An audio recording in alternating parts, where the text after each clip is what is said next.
도널드 트럼프 미국 대통령이 과거 국방부 브리핑에서 한국이 주한 미군 방위비 분담금으로 현재 부담하는 금액의 60배 이상을 내야 한다고 말했다는 폭로가 나왔다. 또한 트럼프 대통령은 한국이 미국을 지나치게 이용한다며 중국과 함께 미국을 벗겨먹고 있다고 말했다고 한다. 이런 내용은 제임스 매티스 전 미국방 장관의 연설비서관이었던 가이 스노드그레스는 자신의 국방부 시절을 회고한 선을 지킴이란 신간에서 주장했다. 트럼프 대통령이 전통적인 미국의 대외 정책 흐름과는 달리 미국의 비용을 부담하면서 동맹을 유지하는 데 매우 부정적이라는 것은 잘 알려졌다. 스노드그레스의 신간은 여기에 디테일을 더하고 있다. 트럼프 한국이 1년에 70조 원 정도는 내야. 책에 따르면 트럼프는 2018년 1월 당시 국방장관이던 매티스로부터 해외에 주둔 중인 미군의 현황에 대한 브리핑을 받았다. 트럼프는 미군이 한국에 주둔하는 대가로 미국이 얻을 수 있는 것에 대해 물었고, 해외 주둔 미군이 미국의 안보를 위한 조치라는 매티스 장관의 답변에 대해 이렇게 말했다 한다. 그건 손해보는 거래입니다. 한국이 주둔 비용으로 1년에 600억 달러 정도 낸다면 괜찮은 거래일 수 있겠죠. 트럼프 대통령이 600억 달러라는 금액을 어떠한 근거로 산출했는지에는 알려진 게 없다. 주한미군의 한 해 유지비가 45억 달러가량으로 알려져 있는데 막연히 그 10배가량을 말한 것일 수 있다. 한미 방위비 분담 협상은 진행 중. 한미 양국은 지난 9월부터 제11차 한미 방위비 분담 특별 협정에 대한 협상을 시작했다. 지금까지 9월 24에서 25일, 10월 23에서 24일 두 차례에 걸쳐 협상했다. 미국은 한국의 방위비 분담금으로 6조 원가량을 요구한 것으로 알려졌다.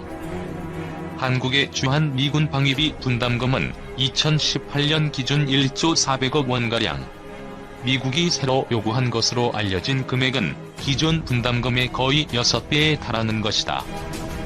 방위비 분담금이란 무엇이고 어떻게 사용되는 걸까? 방위비 분담금에 대해서는 우리는 물론이고 트럼프 대통령까지 오해하는 내용이 있다. 1.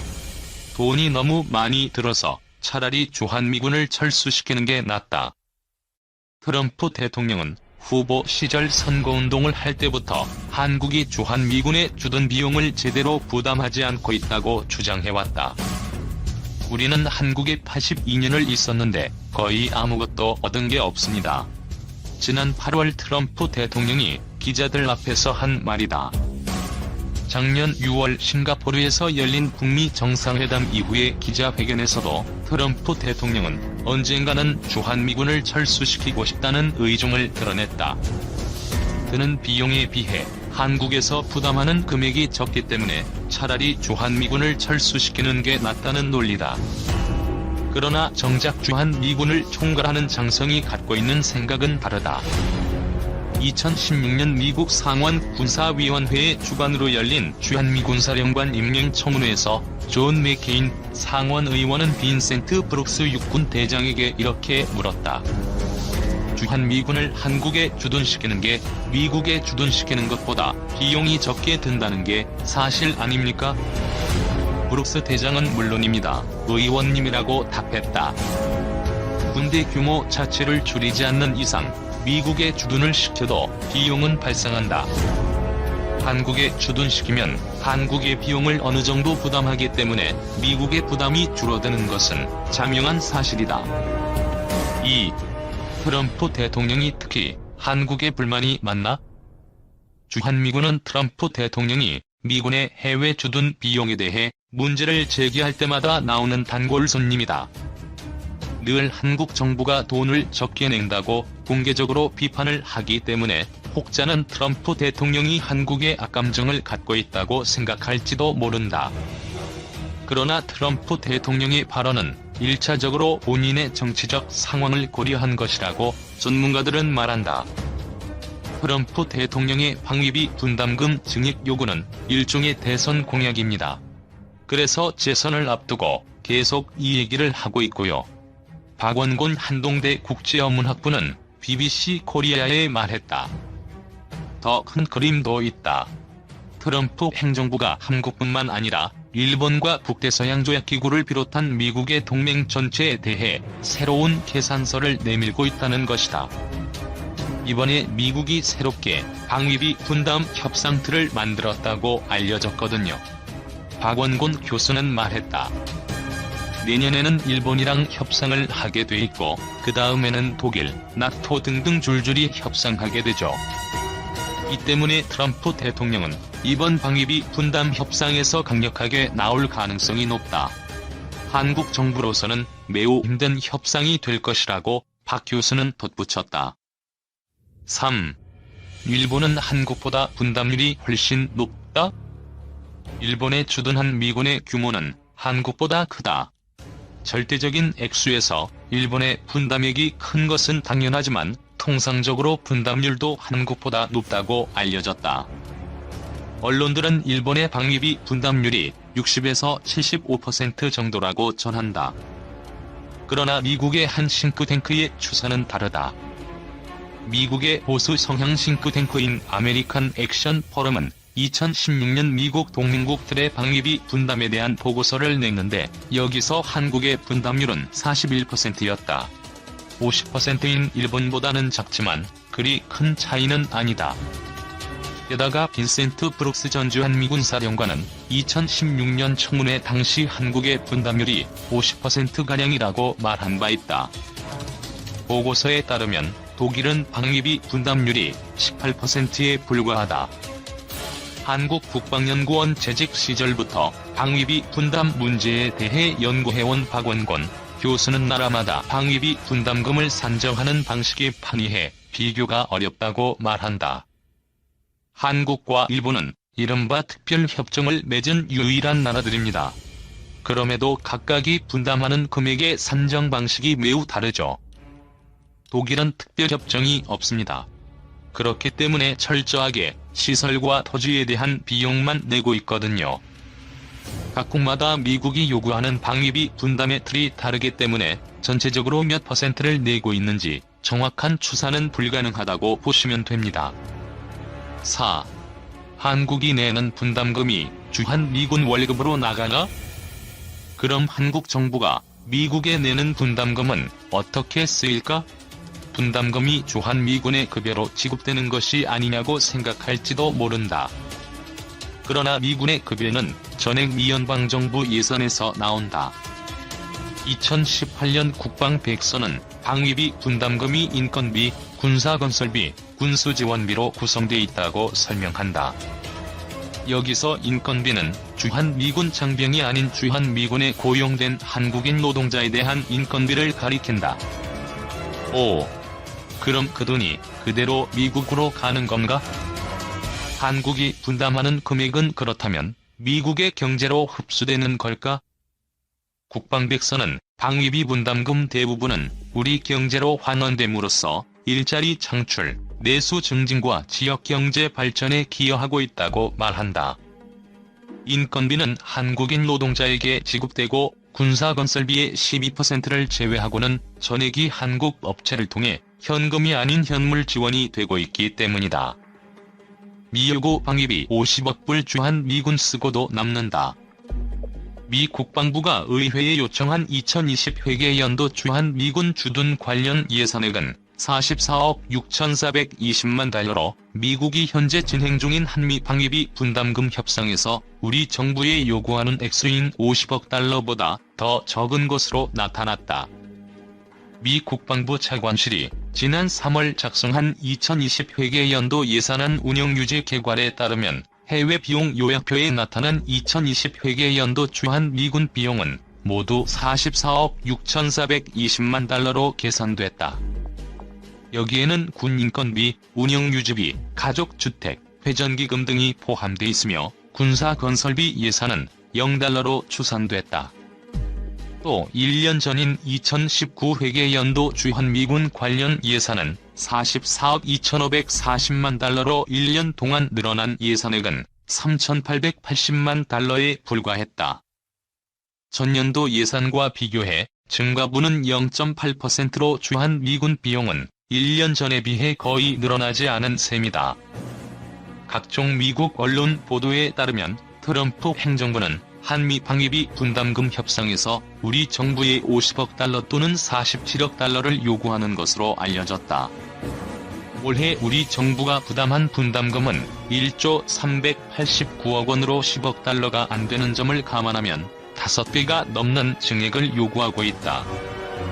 그러나 주한 미군 주둔에 미 측에 부담한 전체 비용 자체가 45억 달러에 못 미치고 주둔 예산도 전년 대비 크게 늘어나지 않은 상황에서 무려 5조 원이 넘는 분담금 부담을 요구하는 근거를 찾기는 힘들어 보인다. 실제로 CNN은 지난 14일 행정부 관리와 의회 보좌관을 통해 확인한 결과 도널드 트럼프 미국 대통령이 주한 미군 주둔에 대한 방위비 분담금을 500% 인상하도록 한국 정부에 요구 중이라고 보도했다. 그것도 당초 트럼프 대통령이 50억 달러를 요구했으나 국무부와 국방부 관리들이 그나마 이를 47억 달러로 낮췄고 근거 없이 제시된 금액을 맞추기 위해 이들 관리들이 골머리를 앓고 있다고 전했다. 그럼에도 트럼프 대통령은 내년 대선을 앞두고 한국을 비롯한 동맹국들이 방위비를 더 부담해야 한다는 압박을 더욱 강화할 것으로 보인다. 그는 실제로 26일 플로리다주 마이애미의 설라이즈 지역에서 열린 선거 유세 도중 전임 대통령들이 엄청나게 부유한 나라를 방어하는데 미국 군대를 썼다며 그것은 미국인들의 돈으로 복지국가들의 보조금을 지급한 것으로 우리의 도시들이 쇠락하고 훼손돼가는 동안 그들이 그렇게 했다고 주장했다. 그러면서 우리는 도로와 고속도로, 학교를 보수하기를 원한다. 돈을 얻어내는 것은 쉬운 일이 아니지만 우리는 그것을 어떻든 해나가고 있다. 다른 나라를 재건했던 시절 이후 우리는 마침내 우리나라를 재건하고 있다. 지금이 그럴 때라고 강조했다. 현재 한미 양국은 내년도 방위비 분담금 수준을 확정하기 위한 제11차 한미 방위비 분담 특별협정 협상을 벌이고 있으며 앞서 지난 18에서 19일 서울에서 열린 3차 회의 때는 미국 대표단이 협상장을 박차고 일어서는 초유의 상황을 연출하면서 결렬된 상황이다. 한미 양국은 다음 주쯤 미국 워싱턴에서 4차 회의를 열 예정으로 알려졌다. 자리 비행거도 등 군의 요구도에 부합하는 성능을 입증하는 초도, 시험평가와 장착된 무장발사 능력 입증 위주의 후속 시험평가를 거쳐 개발을 완료하게 된다. LAH는 군의 미래 전장 환경을 고려해 설정된 군작전 운용 요구 성능에 부합하도록 개발되고 있다. 공중광석 부대 엄호, 위력 수색 등이 주 임무다. 후방에서 적을 탐지하고 제압할 수 있도록 사격 통제 컴퓨터와 공대지 유도미사일을 탑재하고 있다. 무장 운용 능력을 위해서는 20mm 기관총, 70mm 로켓을 장착하고 있다.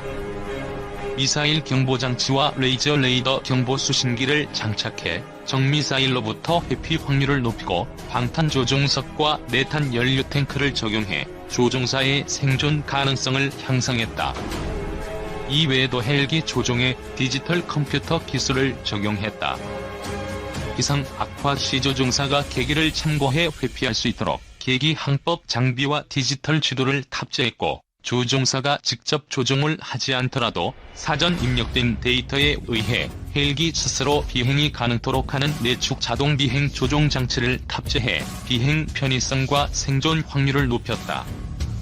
LAH는 이처럼 첨단 항전 장비와 1032마력급의 신형 엔진을 장착해 현재 육군이 운용 중인 무장 헬기에 비해 한층 업그레이드된 무장 능력을 갖춘 헬기로 개발되고 있다.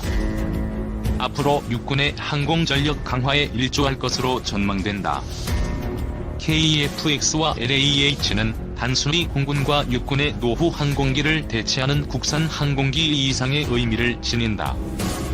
국자 개발한 전투기와 무장 헬기는 자주 국방 달성과 기술 선진국 진입의 증표이며 나아가 국가 경제 발전과 일자리 창출에 기여하는 미래 신성장 동력으로 항공산업이 도약했다는 의의를 갖는다. 카이 관계자는 자주 국방을 통한 안보 강화와 수출 산업화로 항공산업 발전을 견인하겠다는 사명감으로 KF-X LAH 개발 성공을 위해 최선의 노력을 다하고 있다라고 말했다. 미전 2개까지 해놓고 견눈질 KF-X 파트너인이 수상하다. 한국형 차세대 전투기 공동투자 개발국인 인도네시아가 이번엔 스텔스 전투기인 미국 록히드 마틴사의 F-35를 도입할 뜻을 피력했다. 예산 부족을 이유로 KF-X 사업 분담금 지급을 미루면서도 다른 나라 첨단 무기에는 또다시 끊임없이 관심을 보이는 이 같은 행태를 놓고 인도네시아가 KF-X 대신 다른 마음을 품은 것 아니냐는 시각이 상당하다. 영국 군사 전문 매체 제인스 360 등에 따르면 사티와휴 트랭고노 인도네시아 국방차관은 18일 CNN 인도네시아와의 인터뷰에서 현재 미국과의 정부 간 협정을 통해 F-35를 구매하는 방안을 고려하고 있다고 밝혔다. 희망하고 있는 러시아의 수-35 플랭커 2 다목적 전투기 도입이 미루어지자 차선책을 생각했다는 것이다. 트랭고노 차관은 수-35 도입을 포기하진 않았다면서도 난관에 부딪힌 건 사실이라고 말했다. 인도네시아의 F-35 도입 계획이 알려지자 방산업계에선 인도네시아가 다른 나라에서 KF-X의 대안을 찾으려 한다라거나 다른 나라 전투기에 입질하면서 KF-X의 분담금을 깎으려 하는 것 아니냐는 우려가 나온다. 현재 인도네시아가 재정 문제를 들어 KF-X 사업 분담금 지급을 미루고 있기 때문이다. KF-X와 F-35는 각각 4.5세대와 5세대 전투기로 체급이 다르지만 F-35 도입이 현실화되면 KF-X 도입에도 영향을 미칠 수밖에 없다. F-35의 대당 가격은 최소 8천만 달러로 추산되는데 한 개 대대 규모로 약 20대를 도입한다고 보면 16억 달러 이상이 소요된다. 2019년 한 해 인도네시아 국방 예산이 75억 3천만 달러라는 점을 감안하면 이 중 20%가 넘는 액수를 F-35 도입에 쏟아 부어야 한다는 의미다. 인도네시아 정부는 KF-X 전체 개발비 8조 5천억 원 중 20%에 해당하는 1조 7천억 원을 부담하기로 했지만 지난해 초까지 2,200억 원만 내고 분담금 지급을 중단했다. 인프라와 인력 개발에 예산 지출을 우선시하다 보니 분담금을 지급할 여력이 없다는 게 인도네시아 측의 설명이다. 그럼에도 인도네시아는 다른 전투기 도입의 가능성을 열어놓고 있다. 지난 1월 프랑스 매체들은 프라보워 수비안토 인도네시아 국방장관이 무기 구매 협상을 마무리하기 위해 프랑스를 방문했다고 보도했다. 수비안토 장관이 관심을 보인 무기에는 대당 가격이 최소 1,500억 원 이상인 프랑스 닥소의 라팔 전투기 48대가 포함돼 있었다. 사실이라면 7조 원이 훌쩍 넘는 사업 예산이다. 다만 인도네시아 정부는 해당 보도에 대해 공식 부인했다. 방산업계는 이밖에 인도네시아가 미국 록히드 마틴사의 F-16V 전투기 약 32대 구매 계획도 추진하는 것으로 파악하고 있다. 또 인도네시아 국방부는 지난해 말까지 수-35 구매 계약을 체결하기로 했다고 한다. 11대를 11억 4천만 달러에 구입한다는 세부 내용까지 외신을 통해 전해졌다. 상황이 이렇게 흐르자 한국 입장이 난감해졌다. 인도네시아를 방산업계의 신남방 정책 국가로 꼽고 KF-X 사업 등에 대해 공을 들여왔기 때문이다. 문재인 대통령과 조코 위도도 인도네시아 대통령은 지난해 6월과 11월 열린 정상회담에서 KF-X 사업의 원만한 추진을 협의한 바 있다. 정경두 국방부 장관도 같은 해 12월 마흐푸드 MD 인도네시아 정치법률 안보조정 장관을 만나 KF-X 사업 성공을 위한 협조를 당부했다. 방산업계에선 인도네시아의 이중 행보를 정부 차원에서 엄중하게 인식할 필요가 있다는 지적이 나온다. 방산업계 관계자는 인도네시아가 단순 협상 차원에서 KEFX 분담금 지급을 미루고 있는 건지, 우리 정부의 KEFX 사업 성공 여부를 의심하고 있는 건지 등 실제 의도를 알아봐야 한다며, 그래야 우리도 플랜 B를 세울 수 있다고 지적했다. 인도네시아 국내적으로 조코 위도도 대통령과 프라보워 수비안토 국방장관의 불협화음이 무기 도입을 둘러싼 혼선의 원인이라는 분석도 있다. 정부 관계자는 인도네시아에서 공식적으로 KEFX 사업 지속 추진 의사를 피력해왔다며, 분담금 납부 등을 놓고 꾸준히 협의를 이어나가는 중이라고 설명했다. 카이, 인니 KEFX 개발 분담금 1,320억 받아. 정부의 외교적 지원으로 인니 공동개발 정상화 KEFX 개발도 탄력받을 듯. 경남 사천에 본사를 두고 있는 한국항공우주산업이 2일 인도네시아 국방부로부터 KEFX 체계 개발 분담금 1,320억 원을 송금받았다고 밝혔다. 카이는 이번 분담금 입금을 통해 그간 제기된 인도네시아 KEFX 사업 철수 등에 대한 우려를 불식시키고 인도네시아 측 참여가 활발히 이루어질 것으로 기대된다고 했다. 지난해 9월 한인니 양국 정상회담 이후 인니 고위층 면담, KEFX 공동개발 협력 강화 방안 논의 등 한국 정부의 외교적 지원이 큰 도움이 된 것으로 분석된다. 또 지난해 말 인니를 방문한 안규백 국회 국방위원장 일행은 의원 외교를 통해 양국 간 방위산업 협력 강화에 대해 집중적으로 논의한 것으로 알려져 긍정적인 영향을 미쳤다는 평가다.